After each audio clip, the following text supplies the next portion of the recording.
The unsurpassed, penetrating and perfect truth is seldom met with, even in 100,000 myriad kalpas.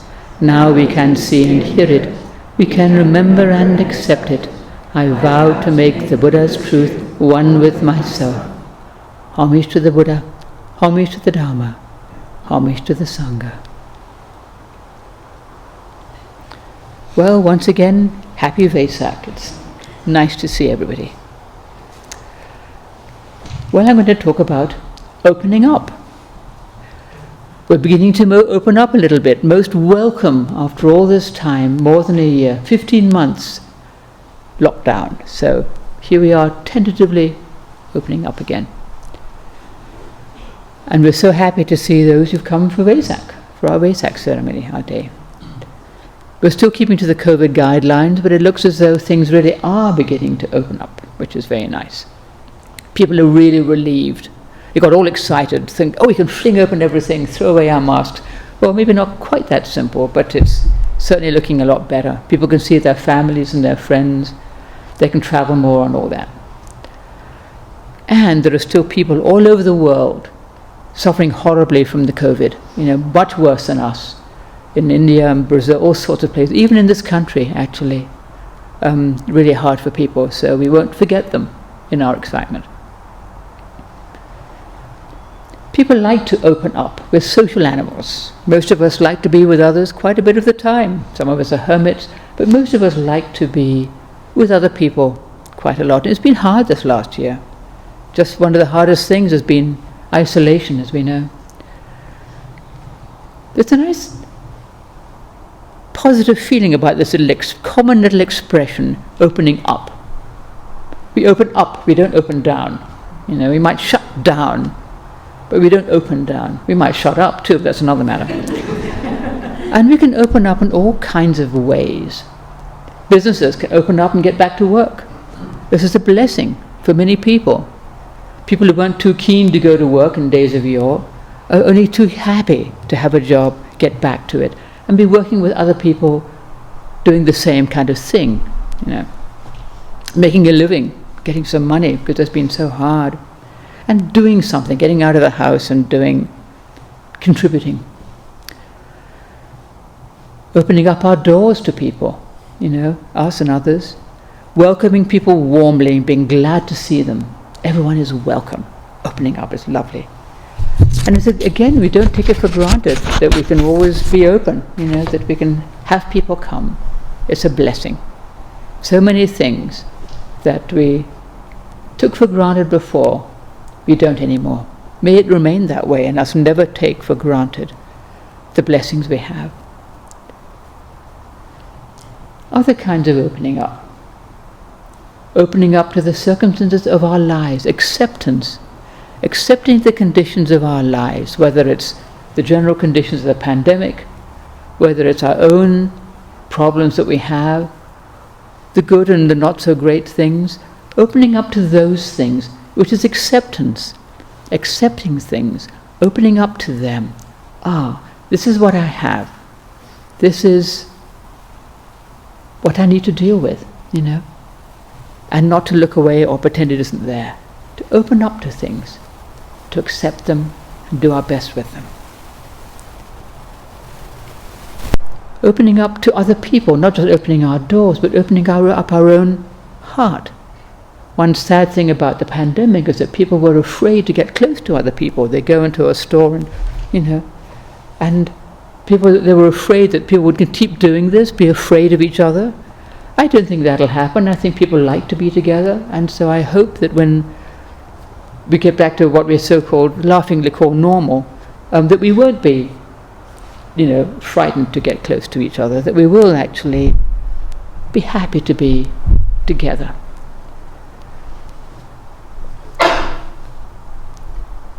Opening up our hearts to others, treating people with kindness, with sympathy, taking the time to talk to people, to listen to people, not to be too busy to do that. And maybe now we'll do this more. We'll appreciate each other more than we did before, not be rushing off to do something, some useless thing, but actually take time with each other. Take time to be with somebody whoever they may be, whether we like them or not, Relinquishing judgment and criticism. Being grateful for the simple presence of other beings, just as simple being here together in the same place. Not judging people, not criticizing, but giving people the benefit of the doubt. Try to understand what they might be going through, where they might be coming from, how do they see things, rather than cutting people off with judgment, or it has to be the way I see it, it has to be my way. Just seeing, how does the other person see this? Listening to people. If we could understand completely what it's like to be another person, we could not judge them, we could only have compassion. Because judgment comes of not understanding, I think. By and large, it comes from not understanding. What's it like to be another person? No matter who they may be, there are reasons for them being the way they are, and sometimes doing things that we don't like. Can we have compassion and not judgment? Opening up. Compassion. Opening up to the suffering of other beings. There's so much suffering in this world. We don't have to drown in it. But we do need to keep an open heart, keep our eyes and ears open, When we pass a homeless person in the street, do we look away, pretend they're not there, or do we see them? We need to see them, not to pretend they're not there, not to scurry across the road, but there's a person there, there's a human being. We may or may not say hello or give them something, but not to pretend we don't see them, to actually see them. To see those who are suffering, or those in any situation, and to respect them is a gift, actually, better than anything else. Our open heart that doesn't cut somebody else off for being other, whatever it may be that we feel separates them from us. We don't need to do that, whether it's poverty or a different situation, looking different, speaking differently. Whatever it may be that makes us see a person as other, age, we can let that go, open up to include everybody. Treating other beings with simple kindness, Not trying to be kind, but just letting it naturally come forth, because it's there, we all have kindness within us. We can all practice kindness. Generosity of heart, giving our time and our goodwill to other beings. Doing our best to work in harmony, helping things to work, not just insisting on our own way, or it has to be the way I think it is, our view. Seeing the good in other people, not just seeing their faults, or getting exasperated about what they're doing, but seeing that people actually are trying to do their best. No matter what it looks like, people are trying to do their best. Seeing the good intentions of other beings. It's not always obvious, but, being grateful for what people are doing, rather than finding fault. Maybe it's not perfect, but maybe it's fine, maybe it's okay. Maybe everything doesn't have to be the way I'd like it. Gratitude. Opening up to gratitude for everything we have, for all the other people and beings in our lives. Gratitude for them. Whether we love them or whether we don't. Gratitude that they're there, living their life. Never to be taken for granted, because they are part of our life. Never to just dismiss somebody, Reverend Master Osman gave a lovely talk last week about gratitude. Openness of heart and gratitude go together. You can't have one without the other. You can't be grateful without being open, and you can't be open without gratitude coming in there. Looking at things with a simple and naive mind, not being cynical, Doesn't mean a foolish or childish mind. Just simplicity, not wanting something, not having an agenda, an openness, a fresh view. Trusting in the innate goodness of all beings. Allowing that goodness to come forth. When we see goodness in others, they tend to respond. When we trust that goodness in other beings, they tend to respond. Not expecting the worst of people. not looking for meanness or some hidden agenda. What do they really want? Why are they doing this? When there is an ulterior motive or something, we might see it, and we don't have to judge that person or dismiss them. We just have to be careful, Yes, not everybody has a good intention. Not everybody is sweet and kind all the time. Some people just have really, not good motives. And when we're open, we can get hurt by people. We can be taken advantage of. But we still need to open up. We still need to trust. But we don't have to be foolish. To have practice wise discernment, it doesn't mean trusting absolutely everybody with our money, Just using our common sense. When there's a problem, looking for a way through to help each other work. Not getting upset, but how can we make this work? How can we deal with this? How can we work together to find a solution? What really needs to be done? Could we do it differently, Can we find some way that'll work for everybody? Not just my way, but some compromise or something that'll work for everyone. Opening up to that possibility. It doesn't have to be my way. Talking to people involved, talking to people, listening to people, seeing what can be done. There's a lot to be said for listening to people, as we all know. As we know, as we often say, we're all connected together, deeply connected. If somebody else is suffering, we all feel it. We can't help feeling it. If they're happy, we feel happy too. There's something, well, not everybody always feels happy at somebody else's happiness, but we can. We don't have to be jealous and envious or grudging. We don't have to feel separate. Even if we have a lot of problems, we can rejoice in somebody else's good fortune.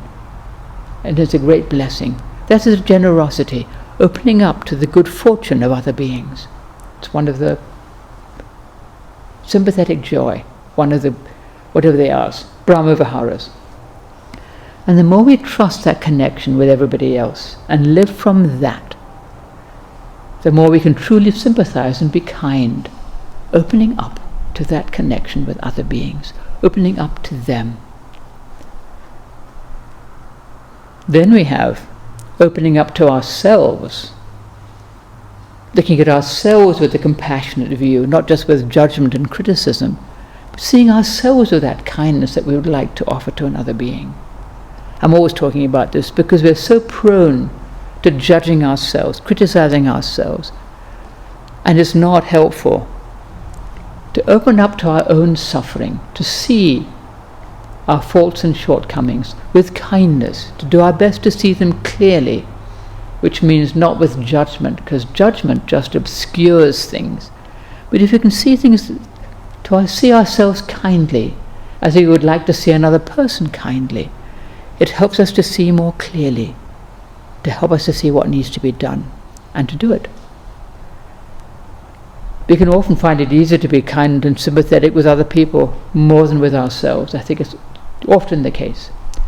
But if we can see ourselves with kindness too, then we can change, we can do something about our shortcomings, our problems, our history, our stuff and all that. We don't have to drown in it, but we can help ourselves.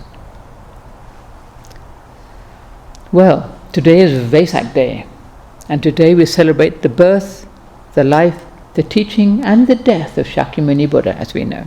We've been singing, we've been circumambulating, and it's so nice to have us all do it together. The Buddha, he was open to everything and everybody. Opening up, he was an open guy. Even as a child, he would sympathize with the suffering of other beings. There's a story of his cousin Devadatta, who shot a swan, and there it was lying on the ground wounded. And Siddhartha, as he was then, claimed this swan. He says, "You've shot it, but it's mine now because I will take care of it." And Devadatta wanted the swan because he'd shot it. But the Buddha says, Siddhartha says, "No, back off. I will take care of it because I rescued it." It's this kindness, even in childhood, it's opening up to the suffering of other beings. As we know, when we went out of his palace, or his wherever, this sheltered life he had. His father didn't want him to go out, but he went out with his charioteer and saw the 4 sights, as they call them: an old person, a sick person, a dead person, and a mendicant, a holy person. Seeing these 4 sights, he asked his charioteer, "What's wrong with that guy? What's wrong with him? Oh, he's old. Does this happen to everybody?" "Yes, everybody gets old, if they're lucky." "A sick person. What's wrong with that person, Well, they're sick, and sickness comes to everybody. Everybody has sickness sometimes." "A dead person. What's up with this person? This person is dead. Their life is over. They've died. Everybody dies, oh Lord." Whoa, because he had no idea. He had been kept from all these things. But he saw them. He didn't look away. He saw them, he asked about them, and he knew, this happens to everybody, it can happen to me. He didn't pretend he hadn't seen, at no point. And it changed his life, that willingness to see, to look right on and see, and ask, what is that, Oh, everybody gets sick, everybody dies. I will get sick, I will get old, I will die. And then he saw the mendicant, the holy person. But in India, as we know, for thousands of years there's been the tradition of people wandering, living the holy life, the religious life, whether they were Buddhists or Hindus or whatever, all these different sects, people trying to find truth for themselves, to find a way out of this world of suffering. And he thought, that's the answer. He was open to that, to seeing that person trying to find another way, a way to free themselves from suffering. And he was open to what was needed to be done. He thought, right, I need to do that. I need to leave my nice comfortable life and go and find the truth. And he did it. He didn't say, maybe another time. Just wait till I get a bit older, wait till my kids are grown, wait till, Nope, I got to do it. He was open to that, knowing what he needed to do, being willing to do it. And he did it, as we know. And it wasn't easy, because he'd had this soft life and just, going out barefoot, begging for his food. Not easy. And of course he way overdid the ascetic thing. Tried to went to all these teachers, but he was open to living this ascetic life, which must have been really hard, because he thought that would be the way. Then, when he found it wasn't working, I need to do something different. He was open to change, not just thinking, I'm going to do this till I drop dead. No, this isn't working, I need to do something different. Right. And remembering how when he was a child, he had just fallen naturally into meditation at a ploughing festival. Everybody had gone off. He was under the rose apple tree, and he just naturally fell into meditation. And then he remembers this. Let's try that, Let's have something to eat, because he was almost dead with hunger. Being open to change, open to thinking, I might be wrong, I may be doing things the wrong way. Being open to doing something different. Maybe this will work. And as we know, it did. And then after his enlightenment, the Buddha welcomed disciples and anybody else who wanted to come and see him. He was open to everybody. All these people who wanted to be monks. He welcomed untouchables, merchants, kings, courtesans, Brahmins, anybody. He would welcome them and let them talk to them. They would talk to him. He would talk about their problems, about their life, all kinds of things. They would try and, the Brahmins would often come and sort of ask about his teaching. And many of them said, it's better than what I've been doing, and would join him. Some didn't, but he let them go. He didn't, get upset. Open to everybody, seeing everybody, and giving them teaching that would help them. He taught his monks differently from the way he would teach, someone who would just come with a casual question. He would make rules when something didn't work, when the monks had upset the lay people by going for alms round at inconvenient times. He made a rule saying, okay, go in the morning when they're cooking. Go in the morning, and that's when you get your food, so you don't drive them crazy turning up all day, and they know when you're coming so they can be ready. And then when a rule didn't work, he would change it. He was open to change, open to hearing what people had to say, open to hearing complaints, and fixing things when it was possible and necessary.